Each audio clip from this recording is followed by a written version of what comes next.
أما بعد فأعوذ بالله السميع العليم وبوجهه الكريم وسلطانه القديم من الشيطان الرجيم من همزه ونفخه ونفثه بسم الله الرحمن الرحيم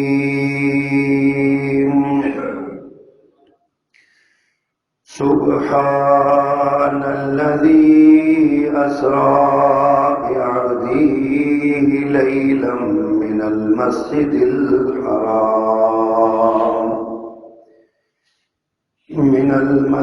الحرام إلى المسجد الأقصى الذي باركنا حوله لنريه من آياتنا إنه هو السميع البصير صدق اللہ العظیم۔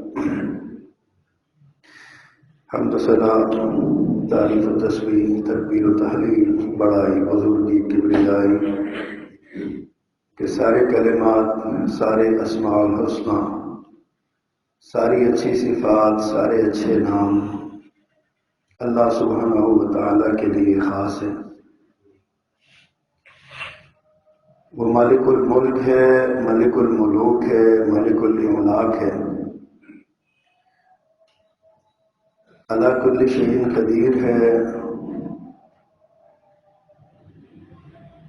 ساری کائنات پر اسی کا حکم چلتا ہے، لہذا اسی کے سامنے اپنی بے بسی و بے کسی کا اظہار کرتے ہوئے اپنی حاجات و مناجات اور دعاؤں اور نداؤں اور التجاؤں کے لیے اسی کا دروازہ کھٹکھٹانا چاہیے، اور اسی کے حضور یہ التجا کرنی چاہیے کہ وہ اپنے محبوب پیغمبر جو ہمارے ہادی و مرشد، رہبر و رہنما ہیں، ان پر ہماری طرف سے کروڑوں درود اور کروڑوں سلام ہماری طرف سے پہنچائے۔ حضرت گرامی، رجب المرجب کا مہینہ اسلامی تاریخ کا بڑا اہم مہینہ ہے۔ یہ حرمت والے مہینوں میں سے ایک مہینہ ہے۔ اس مہینے میں بہت سے واقعات معروف ہیں اور بہت سے تاریخی واقعات اس میں پیش بھی آئے۔ وہ جو معروف واقعات ہیں ان میں سے ایک واقعہ رسول کائنات صلی اللہ علیہ وسلم کا سفر معراج ہے۔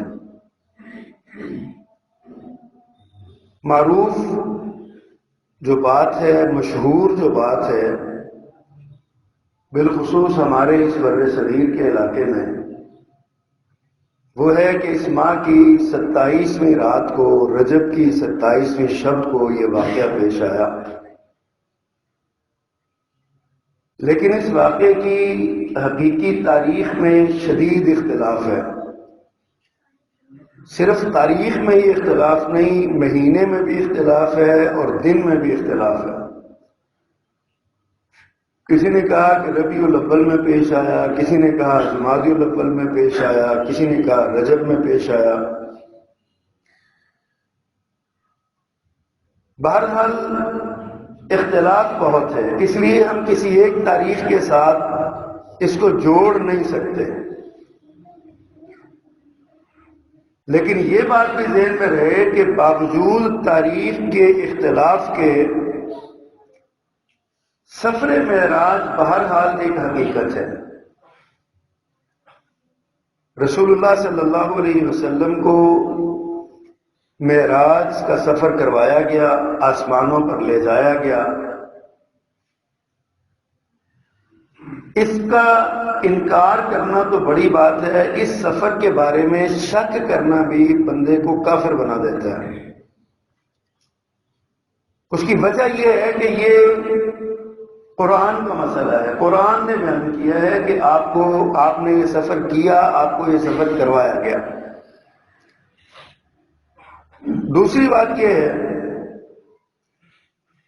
کہ کچھ لوگوں نے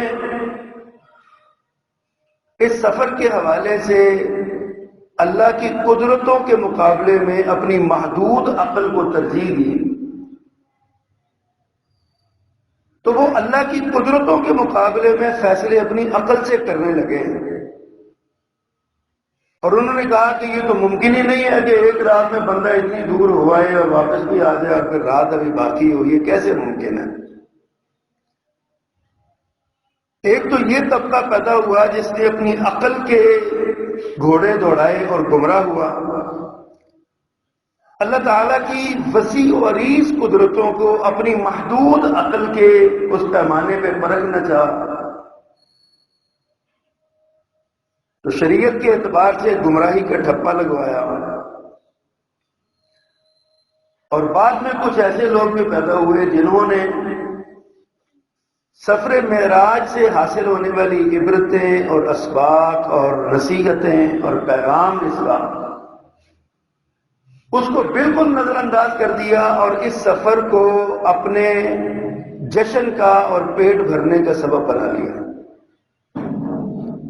جشن معراج النبی کے نام سے سیمینار ہونے لگے، جلسے ہونے لگے، کانفرنسیں ہونے لگے۔ اس سفر کے جو اسباق تھے، اس سفر کے جو پیغامات تھے، اس سفر کے ذریعے اللہ نے جو چیز چاہی اس کی طرف کسی کی توجہ نہیں تھی۔ نبی صلی اللہ علیہ وسلم ابھی مکہ میں تھے جب آپ کو یہ معراج کروائی گئی۔ ایک روایت کے مطابق اس وقت آپ عمر کے 52ویں سال میں تھے یا 51ویں سال میں تھے۔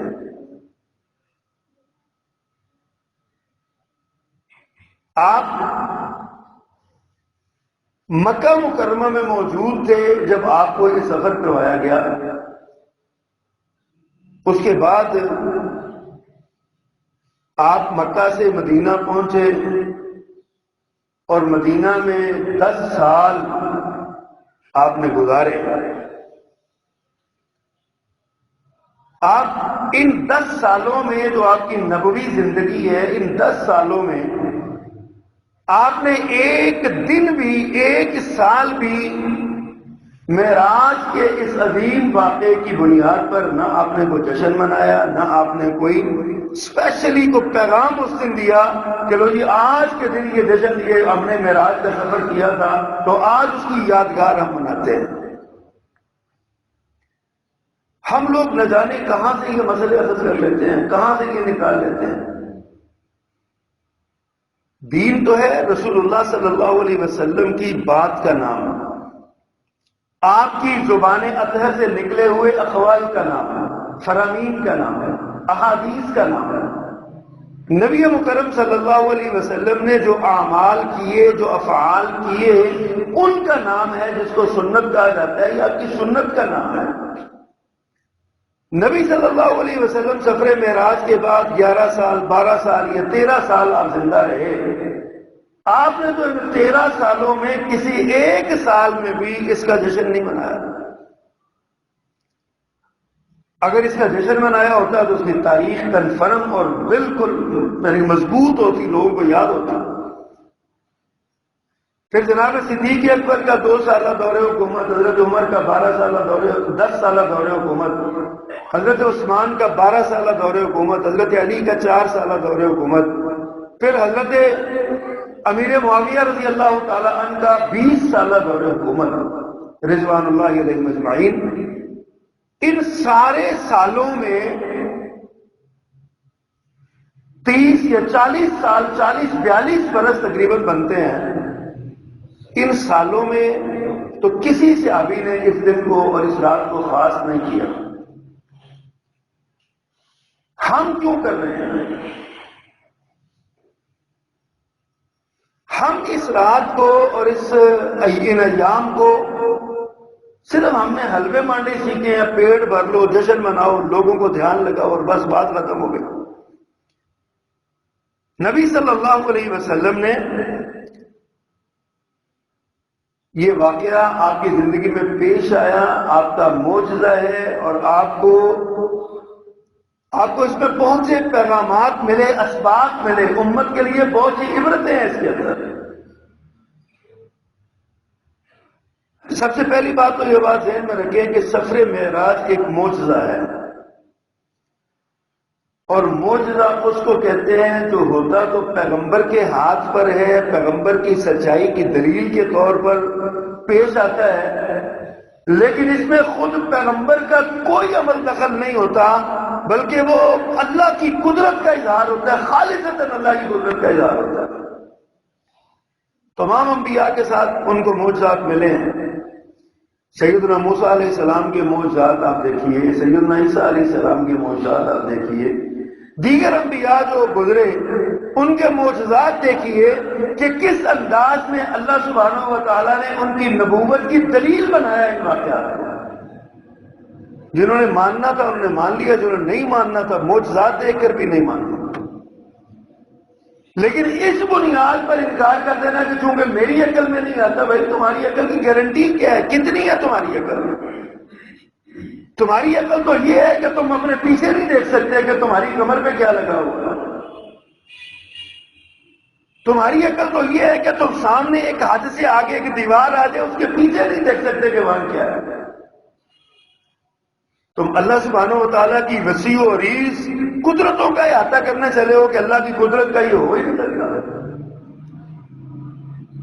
یہ ایک معجزہ ہے جو پیش آیا، اور یہ معجزہ رسول اللہ صلی اللہ علیہ وسلم کی نبوت اور آپ کی صداقت کی دلیل بنا۔ پیارے پیغمبر صلی اللہ علیہ وسلم کی صداقت کی دلیل بنا اور ہمارے ایمان اور عقیدے کا امتحان بن گیا۔ اس عقیدے نے واضح کیا کہ ابو بکر کون ہے اور ابو جہل کون ہے۔ جس نے اس واقعے کو مان لیا وہ ابو بکر صدیق کہلایا، جس نے نہیں مانا وہ ابو جہل زندیق بن گیا۔ سوچنے والی بات ہے کہ ہم کدھر کو جا رہے ہیں، ہم کس صف میں کھڑے ہیں۔ امتحان تھا ہمارا۔ اور پھر یہ واقعہ دو مراحل میں پیش آیا، ایک ہی رات میں۔ اس کے دو حصے ہیں۔ ایک کا ذکر سورہ بنی اسرائیل میں 15ویں پارے کے آغاز میں ایک آیت ہے اس میں، اور ایک کا ذکر 27ویں پارے میں سورۃ النجم کی ابتدائی 11 آیات میں اس کا ذکر ہے۔ یہاں پر جو ذکر ہے وہ ذکر ہے مکہ مکرمہ مسجد حرام سے لے کر مسجد اقصی بیت المقدس تک جانے کا، اور سورۃ النجم میں ذکر ہے مسجد اقصی سے لے کر 7 آسمانوں اور سدرۃ المنتہا تک جانے کا، وہاں تک ذکر ہے۔ اور یہ ہوا سارے کا سارا رات کے ایک حصے میں۔ اسرا جو لفظ ہے نا قرآن میں، سبحان الذی اسرا، اسرا کا معنی رات کو سفر کرنا تھا، لیکن آگے اللہ تعالیٰ نے پھر بعبدہ لیلن، یہ لیلن کا لفظ بول کے اس کو نکرہ، عربی گرامر کے اعتبار سے نکرہ بول کے یہ کہا کہ رات کو یہ سفر انتہائی قلیل مدت میں ہی ہوا، قلیل وقت میں ہی ہوا۔ اب قلیل وقت میں کیسے ہوا یہ ہماری عقل میں نہیں آنے والا۔ ہم نے تو یہاں سے کالج روڈ پہ جا کے واپس آنا ہو تو ہمیں کچھ ٹائم لگتا ہے۔ حالات و واقعات اور صورت حال یہ بتاتی ہے کہ پیارے پیغمبر کو اتنا بھی وقت نہیں لگا کہ آپ 7 آسمانوں کی سیر کر کے بھی پلٹ آئے تھے۔ ہماری عقل میں یہ بات کیسے آ سکتی ہے؟ اب جب عقل میں یہ بات نہ آئے تو پھر اس کو کیسے ہونا چاہیے؟ قرآن کا اپنا اسلوب ہے۔ اللہ سبحانہ و تعالیٰ نے فرمایا سبحان الذی، پاک ہے وہ ذات، یعنی وہ ذات ہر طرح کے کمیوں سے، نقائص سے، عیوب سے، کمزوریوں سے وہ پاک ہے۔ اس کو لے جانا اور واپس لانا اس کے لیے کوئی مشکل نہیں۔ اس لیے ہمیں جب کوئی کہتا ہے نا کہ آپ کیسے گئے، ہم کہتے ہیں جی آپ تو گئے ہی نہیں، آپ جا بھی نہیں سکتے تھے۔ اصل میں اللہ آپ کو لے گیا۔ ایمان یہ ہے، اور اللہ نے بالخصوص بڑی توجہ کے ساتھ بعبدہ ہی کا ذکر کر کے اللہ نے یہ بھی عقیدہ صاف کر دیا کہ کوئی ایسا محیر العقل واقعہ دیکھ کے کوئی یہ نہ کہتے کہ یہ تو خود معبود ہے جو لمحوں میں گیا اور واپس بھی آ گیا. اللہ نے فرمایا کہ وہ ذات پاک ہے جو لے کے گئی اپنے بندے کو بتا دیا کہ جانے والا بندہ تھا، اس کے اختیار میں کچھ نہیں تھا، اس کو میں لے کے گیا ہوں. یہ عقیدے کی بات ہے، ایمان کی بات ہے. اگر اس واقعے کی بنیاد پر کوئی اللہ کے رسول صلی اللہ علیہ وسلم کو معبود بنا لے نعوذ باللہ، یا خالق قرار دے دے کہ وہ جو اللہ کی صفات جن میں ہیں جو انہوں نے کیا وہ یہ کر سکتے ہیں، تو اس کے عقیدہ تباہ ہو گیا، بگاڑ پیدا ہو گیا اس کے عقیدے. سادہ سا حکم ہمیں ملا ہے. معجزات کے بارے میں علماء اسلام کا، محدثین کا، مفسرین کا، صحابہ کرام کا، ائمہ دین کا، سب کا یہ متفقہ عقیدہ ہے کہ معجزے پر یقین رکھنا، ایمان لانا چاہیے. معجزے کی کیفیات پہ غور نہیں کرنا چاہیے، کیونکہ یہ معجزہ ہوتا ہی ہماری عقل سے ماورا، انسانی عقل میں آ ہی نہیں سکتا. اس میں اللہ کی قدرت کا ظہور ہوتا ہے کہ اللہ سبحانہ و تعالیٰ وہ طاقت ہے جو یہ کر سکتی ہے، وہ اس سے بڑا بھی کچھ کر سکتی ہے. یہ سبب دیا گیا ہے اس کے اندر. پھر ہر چیز کا ایک مقصد ہوتا ہے. اللہ نے کوئی بھی چیز بے مقصد تو بنائی نہیں. سفر معراج کا بھی ایک مقصد تھا. اللہ سبحانہ و تعالیٰ نے اسی آیت میں ذکر کیا ہے، پاک ہے وہ ذات جو اپنے بندے کو لے گیا مسجد حرام سے مسجد اقصی تک، لِنُرِيَهُ مِنْ آیَاتِنَا، تاکہ وہ انہیں اپنی آیات، اپنی نشانیاں دکھلائے. اور یہ کو رسول اللہ صلی اللہ علیہ وسلم کے لیے تو خاص نہیں کہ آپ ہی کو نشانیاں دکھائیں.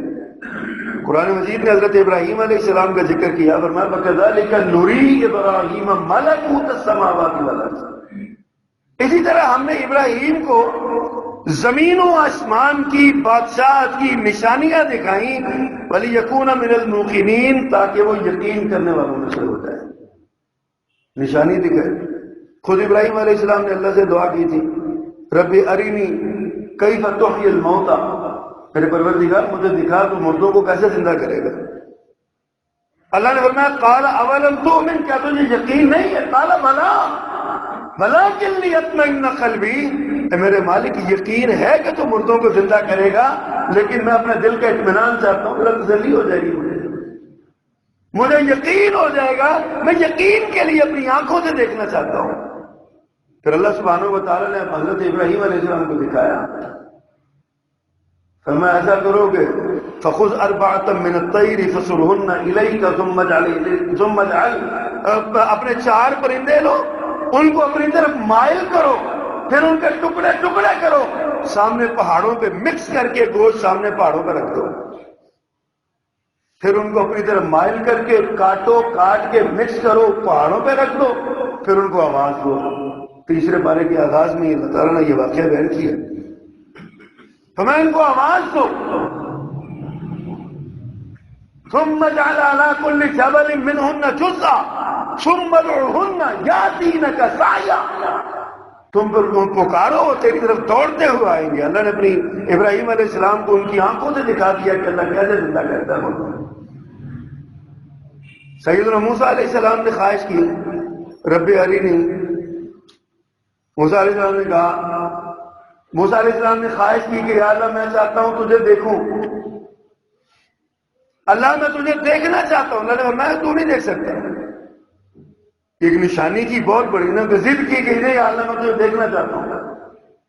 اللہ سبحانہ و تعالیٰ نے فرمایا فلما تجلی ربہ للجبل دکا وخر موسیٰ صعقا. اللہ نے فرمایا کہ موسیٰ میں پہاڑ پہ اس طور پہ اپنی ایک تجلی ڈالتا ہوں، ہلکا سا اپنا عکس وہ ڈالتا ہوں، اگر وہ پہاڑ اس کو برداشت کر گیا تو مجھے اس آنکھ سے دیکھ لے گا. ہمارا عقیدہ ہے کہ انشاءاللہ العزیز جنت میں گئے تو اللہ کو اپنی انہی آنکھوں سے دیکھیں گے. اللہ ان آنکھوں میں طاقت دے گا. اللہم اجعلنا منہم، اللہم ان میں شامل فرما. لیکن دنیاوی آنکھ سے دیکھنا ممکن نہیں ہے. لوگوں نے سفر معراج کے بارے میں کہانی گڑھ لی نا، اللہ تعالیٰ اللہ کے رسول گئے آسمانوں پہ تو اللہ سبحانہ و تعالیٰ کو اپنی ننگی آنکھوں سے دیکھا۔ ماں جی عائشہ رضی اللہ عنہا سے کسی نے پوچھا کیا اللہ کے رسول صلی اللہ علیہ وسلم نے اللہ کو دیکھا؟ تو ماں جی عائشہ نے فرمایا کہ جو بندہ یہ کہتا ہے کہ اللہ کے رسول نے اللہ تعالیٰ کو اپنی آنکھوں سے دیکھا وہ جھوٹ بولتا ہے۔ اور دیکھیے ماں جی عائشہ کی بات مانے تو پیارے پیغمبر کے اسر و یسر کی ساتھی ہیں، زندگی کی رفیقہ ہیں، اور اللہ کے رسول کی سب سے محبوب زوجہ ہیں جن کو آپ نے بڑے بڑے راز بتائے ہوئے ہیں، ان کی بات مانیں یا بعد میں آنے والے کسی مولوی کی بات پہ ہم یقین کر لیں کہ اللہ کے رسول نے اللہ کو دیکھا ہے؟ اور ماں جی عائشہ نے توضیح پیش کی وہاں پہ، آپ نے ارشاد فرمایا کہ اللہ تو نور ہے، نور کو وہ کیسے دیکھ سکتا ہے؟ اللہ تو نور ہے۔ سیدنا موسیٰ علیہ السلام نے عرض کی اللہ میں تجھے دیکھنا چاہتا ہوں، فلما تجلی ربہ للجبل جعلہ دکا وخر موسیٰ سجدا۔ قرآن نے کہا کہ ایک تجلی اللہ نے پہاڑ پہ ڈالی، پہاڑ ہل گیا، ریزہ ریزہ ہو گیا، اور موسیٰ علیہ السلام بے ہوش ہو گئے۔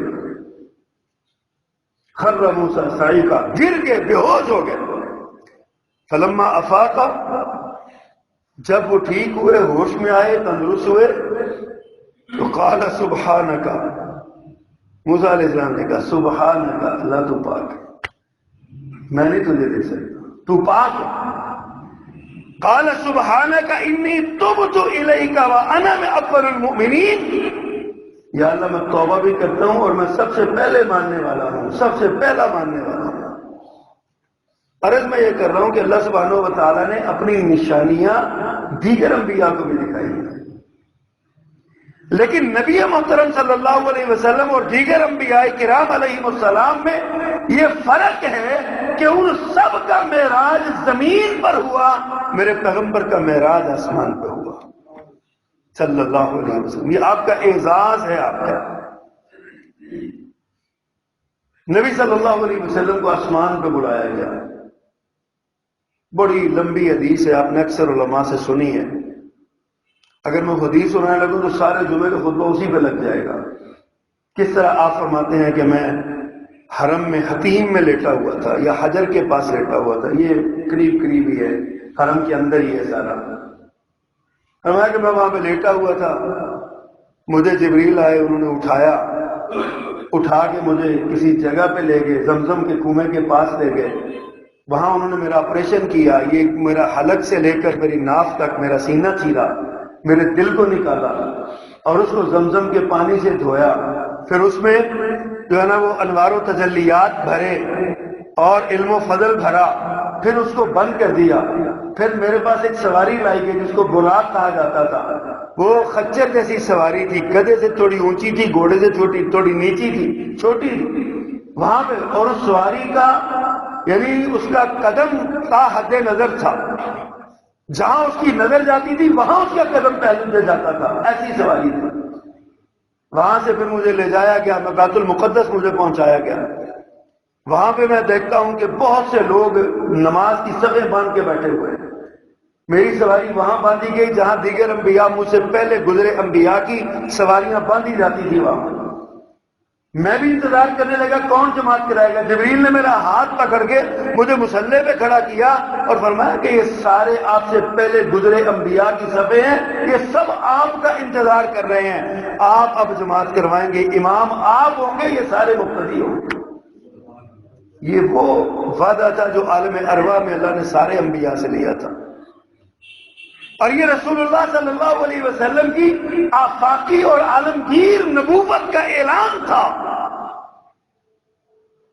دنیا کو بتایا گیا تھا کہ تمام مذاہب اور تمام انبیاء کی شریعتیں ختم ہو گئی، سب انبیاء کی نبوتیں ختم ہو گئی، اب سکہ چلے گا تو صرف محمد رسول اللہ کا چلے گا صلی اللہ علیہ وسلم۔ پیارے پیغمبر نے جماعت کروائی، پھر صحابہ سارے انبیاء کرام نے اپنا اپنا خطبہ پڑھا، تعارف کروایا، اپنا نبی صلی اللہ علیہ وسلم نے بھی تعارف کروایا، پھر آپ کو وہاں سے آسمان کی طرف لے جایا گیا۔ پہلے آسمان پہ پہنچے، دوسرے پہ پہنچے، تیسرے پہ، ہر آسمان پہ دروازہ کٹکھٹایا۔ پوچھا کون دروازہ کٹکھٹا رہا ہے؟ جبریل نے کہا نا جبریل۔ کون ہے تیرے ساتھ؟ من معک، تیرے ساتھ کون ہے؟ کہا محمد الرسول اللہ صلی اللہ علیہ وسلم۔ اندر سے سوال ہوتا ہے کیا ان کو بلایا گیا ہے یا خود ہی آئے ہیں؟ کہا جی بلایا گیا ہے۔ کہا مرحبا بکم اہلا سہلا، آپ کا آنا مبارک ہو، تشریف لائیے، دروازہ کھلتا ہے، آپ داخل ہوتے ہیں۔ آدم علیہ السلام سے پہلے آسمان پر ملاقات ہوتی ہے، دوسرے پہ حضرت یحییٰ علیہ السلام، حضرت عیسیٰ علیہ السلام سے ملاقات ہوتی ہے، یہ دونوں خالہ زاد بھائی ہیں۔ اللہ اکبر۔ پھر آگے ہارون علیہ السلام سے، صالح علیہ السلام سے ملاقات ہوتی ہے، یوسف علیہ السلام سے ملاقات ہوتی ہے، ہارون علیہ السلام سے ملاقات ہوتی ہے، موسیٰ علیہ السلام سے ملاقات ہوتی ہے۔ سیدنا موسیٰ علیہ السلام سے 5ویں آسمان پہ ملاقات ہوتی ہے۔ حضرت موسیٰ علیہ السلام کو سلام دعا ہوئی، پتہ چلا تو آپ نے اہلاً بکا، مرحبا بکا کہا، اور آپ نے جب آپ وہاں سے الوداع ہونے لگے نا، موسیٰ علیہ السلام سے آگے جانے لگے، تو یہ 6 آسمان کی بات ہے، 7ویں پہ ابراہیم علیہ السلام سے ملاقات ہوئی، تو حضرت موسیٰ علیہ السلام کی آنکھوں میں نا آنسو آ گئے۔ آپ پلٹ کے آئے، پوچھا کیا ہوا، کیوں روئے آپ؟ تو موسیٰ علیہ السلام نے فرمایا میں اصل دیکھتے اس بات پر رویا ہوں کہ یہ نوجوان میرے بعد آیا ہے، اور میرے بعد آنے کے بعد اس کی امت میری امت سے بڑی ہو جائے گی۔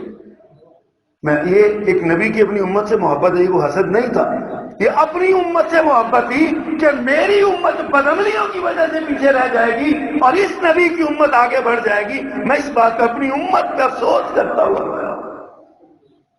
پھر آپ آگے تشریف لے گئے 7ویں آسمان پہ، بیت المعمور ہے، عین اس جگہ جہاں بیت اللہ ہے زمین پہ، اس کے بالکل سیدھ میں اوپر بیت المعمور ہے۔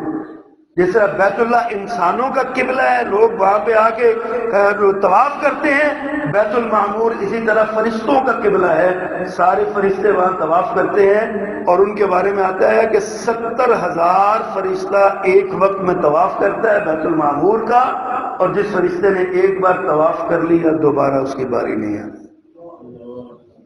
اتنی تعداد ہے فرشتوں کی، دوبارہ قیامت تک ان کی باری نہیں ہے، ختم، معاملہ صاف۔ حضرت ابراہیم علیہ السلام اس بیت المعمور سے ٹیک لگا کے بیٹھے ہوئے ہیں۔ حضرت جبریل آگے بڑھے، فرمایا یہ آپ کے بابا ابراہیم علیہ السلام کیجیے، فسلم علیہ السلام کیجیے۔ آپ فرماتے ہیں میں نے سلام کہا، انہوں نے جواب دیا، مرحبا بکا کہا، ابن الصالح کہا، نیک بیٹے کو مبارک ہو، نیک بیٹے کا آنا مبارک ہو، باتیں شتیں ہوئی۔ حضرت ابراہیم علیہ السلام نے اس امت کے نام 2 پیغام دیے اپنے اس بیٹے کو، پیارے پیغمبر صلی اللہ علیہ وسلم۔ یقین جانیے میں کبھی سوچتا ہوں اللہ کی مرضی ہے نا کہ ہم ان خوش نصیب لوگوں میں شامل ہیں جن کو محمد الرسول اللہ کا امتی ہونے کا شرف حاصل ہے صلی اللہ علیہ وسلم۔ ہمیں اس کائنات میں اور کوئی فضیلت نہ ملے، صرف اتنی فضیلت ہمارے لیے کافی ہے کہ ہم اللہ کے محبوب نبی کے امتی ہیں۔ اور اس کی دلیل دیکھیے کیا ہے، حضرت ابراہیم علیہ السلام سے باتیں ہوئی، آپ نے فرط انبساط اور فرط جذبات سے آپ نے محمد الرسول اللہ صلی اللہ علیہ وسلم کو مخاطب کر کے کہا اپنی امت کو جا کے میرا سلام کہنا۔ ابراہیم علیہ السلام کا سلام میرے نام، آپ کے نام۔ یار ہماری اوقات کیا ہے، دیکھیے تو صحیح ہماری حیثیت کیا ہے، اس مالک کا ہم پہ احسان نہیں ہے، اور یہ اعزاز ہمیں ملا کیوں ملا؟ رسول اللہ صلی اللہ علیہ وسلم کو امتی ہونے کے ناطے ملا۔ اتنا بڑا اعزاز ہم پاتے ہیں کہ جد الانبیاء، ابو الانبیاء سیدنا ابراہیم خلیل اللہ، خلیل الرحمن علیہ الصلوۃ والتسلیم، وہ ہمیں سلام بھیجتے ہیں اور پیغمبر کے ذریعے سلام بھیجتے ہیں۔ رسول اللہ صلی اللہ علیہ وسلم نے آ کے پیغام دیا، فرمایا ابراہیم نے تمہیں سلام کہا، ہمیں جواب دینا چاہیے، وعلیک علیک وعلیہ السلام کہنا چاہیے، وعلیہ السلام کہنا چاہیے۔ ابراہیم علیہ السلام کا سلام ہے۔ اللہ اکبر۔ اور دوسری بات، ایک بات اور جناب ابراہیم علیہ السلام نے کہی، بڑی قابل غور اور لمحہ فکریہ ہے۔ حضرت ابراہیم علیہ السلام کہتے ہیں اپنی امت کو جا کے میرا سلام کہنا، وَأَخْبِرْهُمْ، اور انہیں ایک خبر دینا۔ توجہ کیجیے، اب انہیں ایک خبر دینا، ابراہیم کہتے ہیں انہیں ایک خبر دینا، کیا؟ أَنَّ الْجَنَّةَ الطَّيِّبَةُ التُّرْبَةُ، جنت انتہائی پاکیزہ زمین ہے، عذبۃ الماء، اس کا پانی بڑا میٹھا ہے، وَأَنَّهَا قِيعَانٌ، لیکن ہے وہ چٹیل میدان۔ جنت پانی میٹھا ہے، زمین پاک ہے، بڑی زرخیز ہے، صاف ستھری ہے، لیکن وَأَنَّهَا قِيعَانٌ، لیکن وہ ہے چٹیل میدان۔ اب پیغام یہ ملا کہ یہ آپ جیسے جب بندہ دنیا میں آتا ہے نا، 2 پلاٹ اس کے نام لگائے جاتے ہیں، 2 پلاٹ اس کے نام لگا دیے جاتے ہیں، ایک جنت کا پلاٹ ہوتا ہے، ایک جہنم کا پلاٹ ہوتا ہے۔ اب انسان کو اختیار دے دیا، جس کو جی چاہتا ہے آباد کر لو، چاہے جنت کا پلاٹ آباد کر لو، چاہے جہنم کا آباد کر لو، یہ اپنے اعمال ہیں۔ اعمال کیا ہے؟ ابراہیم علیہ السلام نے پیغام دیا کہ یہ وہ چٹیل میدان ہے، وَغِرَاسُهَا، اور اس کے اندر جو آپ نے وائی بیجی کرنی ہے نا، جو آپ نے فضل بونی ہے، وہ کیا ہے؟ سبحان اللہ والحمد للہ ولا الہ الا اللہ واللہ اکبر۔ میں دنیا میں سبحان اللہ پڑھو، الحمدللہ پڑھو، لا الہ الا اللہ پڑھو، اللہ اکبر پڑھو، اس جنت کے چٹیل میدان میں جو تمہارا پلاٹ ہے اس کے اندر درخت لگیں گے، اس میں پودے لگیں گے، اور ایک درخت، ایک حدیث میں آتا ہے ایک درخت کتنا بڑا ہوگا، اس کا سایہ کتنا بڑا ہوگا، فرمایا درخت کے تنے سے ایک تیز رفتار گھوڑا 100 سال تک دوڑتا چلا جائے تو اس درخت کا سایہ ختم نہیں ہوگا، اتنا بڑا درخت جنت کا۔ ابراہیم علیہ السلام نے بڑا سوکھا جا انداز دیتا ہے، میں میری اپنی امت کو جا کے کہنا سبحان اللہ، الحمدللہ، لا الہ الا اللہ، اللہ اکبر، اس کا وظیفہ کرتے رہو، جنت میں تمہارے درخت کرتے چلے جائیں۔ آگے بڑھیے، اب ملاقاتیں ہو گئیں، اللہ تعالیٰ کے پاس بھی آپ تشریف لے گئے۔ لوگ کہتے ہیں، میں نے پہلے عرض کیا نا، لوگ کہتے ہیں ابراہیم اللہ تعالیٰ رسول اللہ صلی اللہ علیہ وسلم نے اللہ تعالیٰ کو دیکھا، ماں عائشہ فرماتی ہیں جھوٹ بولتے ہیں۔ بعض روایات میں آتا ہے اللہ اور رسول اللہ کے درمیان 70,000 نوری پردے حائل تھے، لیکن ملاقات براہ راست ہوئی ہے، گفتگو براہ راست ہوئی ہے۔ آواز اللہ سبحانہ، معجزہ جو ہے سارا اللہ سبحانہ و تعالیٰ نے اپنے نبی سے کچھ باتیں کی، فَأَوْحَىٰ إِلَىٰ عَبْدِهِ مَا أَوْحَىٰ، جو اس نے چاہا، جو باتیں چاہی وہ کی اس نے۔ اللہ اور رسول کا معاملہ ہے، اس کے اللہ اور اس کے بندے کے درمیان معاملہ ہے۔ فَأَوْحَىٰ عَبْدِهِ إِلَىٰ مَا، جو اس نے چاہا اس کو وحی کی اللہ تعالیٰ نے۔ جو کریم میزبان ہوتا ہے نا، بڑا مہربان میزبان ہوتا ہے نا، بڑا شفیق میزبان ہوتا ہے، اور ہو بھی وہ سرمایہ دار اور کھانا کھاتا پیتا اور اس کے پاس وسائل بھی ہوں، وہ اپنے آنے والے مہمانوں کو نا تحفے دے کے بھیجتا ہے۔ اور اللہ تو رب العالمین ہے، شہنشاہ ارض و سماء ہے، اور جانے والا اس کا سب سے زیادہ محبوب تھا۔ روح ارضی میں محمد سے زیادہ کوئی اللہ کو محبوب نہیں ہے صلی اللہ علیہ وسلم، اللہ کی سب سے محبوب پیغمبر، محبوب نبی۔ ملاقات ہوئی ہے، تحفے تحائف کا تبادلہ ہوا، اللہ نے اپنے پیغمبر کو 50 نمازوں کا تحفہ دیا، فرمایا جاؤ میری طرف سے 50 نمازیں اپنی امت سے کوئی نماز پڑھا کرے، 50 نمازیں۔ پھر وہ آپ نے معروف واقعہ سنا، سیدنا موسیٰ علیہ السلام راستے میں ملے، انہوں نے کہا جاؤ یہ نہیں پڑھ سکیں گے، ایک چکر لگا، 2 لگے، 3 لگے، بالآخر 5 رہ گئے۔ سیدنا موسیٰ علیہ السلام نے کہا اے محمد صلی اللہ علیہ وسلم، تیری امت نے یہ نہیں پڑھنی، ایک چکر اور لگا لو اور کم کروا لو۔ رسول اللہ صلی اللہ علیہ وسلم نے فرمایا کہ اب مجھے شرم آتی ہے، اب نہیں واپس آؤں گا، میں 5 پہ قناعت کرتا ہوں۔ میرے رب نے پیغام بھیجا، فرمایا محمد امت تیری 5 نمازیں پڑھے گی، ثواب 50 کا ہی ملے گا، میرا قانون اپنی جگہ صلی اللہ علیہ وسلم۔ 5 نمازوں کا تحفہ ملا۔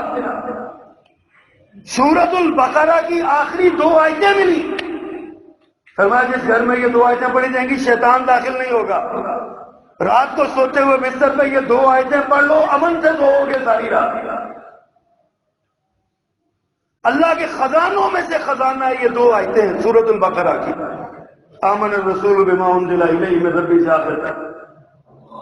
کیوں نہیں یاد کراتے ہم اپنے بچوں کو یہ؟ کیوں نہیں ہم خود اس کو یاد کر کے دہراتے؟ کیوں نہیں ہم اس کو پڑھتے، خود پڑھتے ہم اس کو؟ جشن منانا تو ہمیں بڑا آتا ہے کہ معراج کا جشن منائیں گے، آج ہم لائٹیں لگائیں گے، آج جناب وہ کئی، میں اکثر آپ سے کہتا ہوں، ایک بندہ نا شرلیاں چلا رہا تھا اوپر کو، میں نے کہا یہ کیا کر رہے ہو؟ کہتے شرلیاں ہے، کیوں چلا رہے ہو؟ کہ جی میرا آج کی نشانی ہے، اللہ کے رسول اوپر کو گئے۔ یہ شرلی میں آگ ہوتی ہے، اور آگ، یہ آگ کے پجاریوں کا کام ہے اس آگ کے ساتھ ایسا کام کریں۔ ہم تو رسول اللہ صلی اللہ علیہ وسلم کی امتی ہیں، اللہ کے رسول صلی اللہ علیہ وسلم ہمیں آگ سے تو بچانے آئے تھے، لیکن ہم نے سارے آگ والے کام ہی ہم نے جو ہے نا وہ سیکھے ہوئے، کیے ہوئے ہم۔ اللہ اکبر۔ اور پھر آپ دیکھیے کہ نبی صلی اللہ علیہ وسلم کو اس رات میں امام الانبیاء ہونے کا شرف ملا۔ اعزاز ہے، بہت بڑا اعزاز ہے، انبیاء کے امام، سارے انبیاء کی ارواح کو وہاں پہ، میں نے کہا معجزہ ہے، سارا ہی معجزہ ہے۔ پھر آپ کو تحفہ میرا نماز کا، سورۃ البقرہ کی آیتوں کا۔ اب اس واقعے کو اللہ تعالیٰ نے ایک کسوٹی بنا دیا، ایمان اور کفر کی کسوٹی، صداقت اور کذب کی کسوٹی۔ میرے پیغمبر جہاں سے اٹھائے گئے تھے، لے جائے گئے تھے، وہیں پہ آپ کو واپس بھی لا کے سلا دیا گیا۔ نماز کے وقت صبح آپ اٹھے، لوگ اکٹھے ہوئے تو آپ نے لوگوں کو یہ واقعہ سنایا کہ جناب رات میرے ساتھ ایسا واقعہ ہوا، تو وہ سارے مذاق اڑانے لگے، کہنے لگے ہے نعوذ باللہ من ذالک، اس کا دماغ چل گیا، معاذ اللہ ثم معاذ، ایسا بھی کبھی ہو سکتا ہے؟ 4 مہینے کی مسافت ہے حرم سے لے کے بیت المقدس تک، اور یہ کہتا ہے میں راتوں رات وہاں سے ہو گیا، اور یہی نہیں اوپر سے بھی ہو کے آ گیا سارا کچھ یہ معاملہ۔ ہائے میرے اللہ، لوگوں نے پہلے تو مذاق اڑایا، کچھ لوگوں نے کہا اچھا تم نشانی بتاؤ، بیت المقدس گئے تھے، کہا گیا تھا، نشانی بتاؤ۔ پیارے پیغمبر فرماتے ہیں وہ بڑا پریشان ہوا کہ میں جو وہاں پہ بندہ جاتا ہے، کچھ لوگ آتے ہیں جمعے کے جمعے نماز پڑھنے آتے ہیں، مسجد کے دروازے کو گن کے نہیں جاتے، چھوٹی سی مسجد ہے، ان کو نہیں پتا مسجد میں دروازے کتنے ہیں، کرسیاں کتنی ہیں، کیا وہ پوچھ رہے ہیں کہ بیت المقدس کے دروازے بتاؤ کتنے ہیں۔ اللہ سبحانہ و تعالیٰ نے ایک اور معجزہ یہاں پہ دکھایا۔ آپ فرماتے ہیں کہ اللہ نے بیت المقدس کو میرے سامنے کر دیا، پردے سارے ہٹا دیے۔ لوگ پوچھتے تھے دروازے کتنے ہیں، آپ گن کے بتا دیتے، کھڑکیاں کتنی ہیں گن کے بتا دیتے تھے، آپ سارے معاملات۔ پھر آپ نے فرمایا کہ تمہارا ایک قافلہ اس وقت فلاں جگہ پہ ہے اور اتنے دن بعد یہاں پہنچے گا، وہ قافلہ بھی آ رہا ہے، نشانیاں ساری بتا دی۔ حضرت ابو جہل نے کہا کہ آج موقع ہے، اس کا جو جگر ہے نا، اس کی جو جان ہے، اس کا جو پیارا ہے، محبوب ہے، جس کے بغیر یہ نہیں بچتا اور اس کے بغیر وہ نہیں بچتا، آج اس کا ایمان آزماتے ہیں۔ ابو جہل 2-4 دوستوں کو لے کے سیدھا گیا ابو بکر کے دروازے۔ سبحان اللہ، میں نے عرض کیا نا یہ کسوٹی بن گیا ہے۔ ابو بکر باہر نکلے، پوچھا کیا ہوا؟ کہا ابو بکر اگر کو بندہ کہے کہ میں بیت المقدس سے ہو کے آیا ہوں، ایک رات میں مان لو گے؟ حضرت صدیق فرماتے ہیں ماننے والی بات تو نہیں ہے، ظاہر ہے ماننے والی بات نہیں ہے، لیکن یہ بتاؤ کہاں کس نے ہے؟ ابو جہل نشے میں تھا اس وقت، بڑے پہ فتح کے کہ میں بڑا کامیاب ہو گیا۔ آج ابو بکر کا بھی ایمان ڈول جائے گا۔ کہا یہ تیرے محبوب، تیرے محمد صلی اللہ علیہ وسلم نے کہا کہ میں راتوں رات بیت المقدس 7 آسمانوں کی سیر کر کے واپس آ گیا۔ ایک لمحے کے تردد کے بغیر صدیق نے کہا ہاں وہ سچ کہتے ہیں، اس کا نام ایمان ہے۔ ہمارے سامنے اللہ کے رسول کو فرمان پیش کیا جائے تو ہم کہتے ہیں اچھا تو میں نے ابے سے کام نہیں کی تھا تو میں کیوں کہہ رہا ہوں؟ رسول اللہ صلی اللہ علیہ وسلم کا فرمان، اللہ کا قرآن کی آیت، اور دعویٰ ہے ہمارا صدیق اکبر سے محبت کا۔ ہمارا دعویٰ ہے کہ ہم صدیقی ہیں، فاروقی ہیں۔ حضرت صدیق اکبر سے بولا کہا بالکل اللہ کے رسول نے سچ فرمایا۔ قربان جو صحابہ کرام کا ایمان ہی ایسا تھا۔ وہ سیدنا خزیمہ ابن ثابت انصاری رضی اللہ تعالیٰ عنہ کا قصہ، منڈی میں آپ نے کوئی سواری خریدی، پھر وہ جھگڑا ہوا تو اسے کہا گواہ لاؤ، تم نے خریدا ہی نہیں ہے گواہ لاؤ۔ حضرت خزیمہ مجمع میں موجود تھے، گواہی خرید و فروخت کے وقت موجود نہیں تھے، لیکن بعد میں منڈی تھی نا، بندے کٹے ہوئے اور چلے گئے۔ دیکھا اللہ کے رسول صلی اللہ علیہ وسلم کھڑے ہیں اور یہ بندہ نا چڑھ چڑھ کے بول رہا ہے، کہتا ہے اگر تم نے مجھ سے خریدا ہے تو گواہ لاؤ ورنہ میرا اونٹ لے میری سواری لے کے بھاگ رہے ہو۔ نعوذ باللہ من ذلک۔ حضرت خزامہ نے پوچھا بھائی کیا بات ہے؟ کہا جی یہ اس طرح کر کے معاملہ ہوا، اب یہ کہتا ہے کہ میں لے کے جاؤ، تم میرے ساتھ سودا ہوا، میں کہتا ہوں گواہ لاؤ۔ حضرت خزامہ نے ایک لمحہ نہیں سوچا، کہا میں گواہی دیتا ہوں تیرے ساتھ سودا ہوا، میں گواہی دیتا ہوں تیرے ساتھ سودا ہوا۔ گواہی مل گئی، بات چھٹ گئی۔ پیارے پیغمبر نے حضرت خزامہ کا ہاتھ پکڑا، خزامہ کے بھی نصیب کے کیا کہنے، اللہ کے رسول نے، کائنات کے امام نے ہاتھ پکڑا، چل پڑے۔ چلتے چلتے نہ پلٹ کے دیکھتے ہیں، کہتے ہیں خزامہ تو تو وہاں موجود ہی نہیں تھا، تو نے کیسے گواہی دے دی؟ حضرت خزامہ نے یہی بات کی، اللہ کے پیغمبر آپ ہمیں اللہ کی بات بتاتے ہیں، ہم وہاں ہوتے ہیں، آپ ہمیں جنت کی بات بتاتے ہیں، دوزخ ہم وہاں ہوتے ہیں، آپ وہاں جھوٹ نہیں بولتے تو یہاں کیوں جھوٹ بولیں گے؟ ہم آپ کی زندگی کی ساری گواہیاں دیتے ہیں، اس کا نام ایمان ہے۔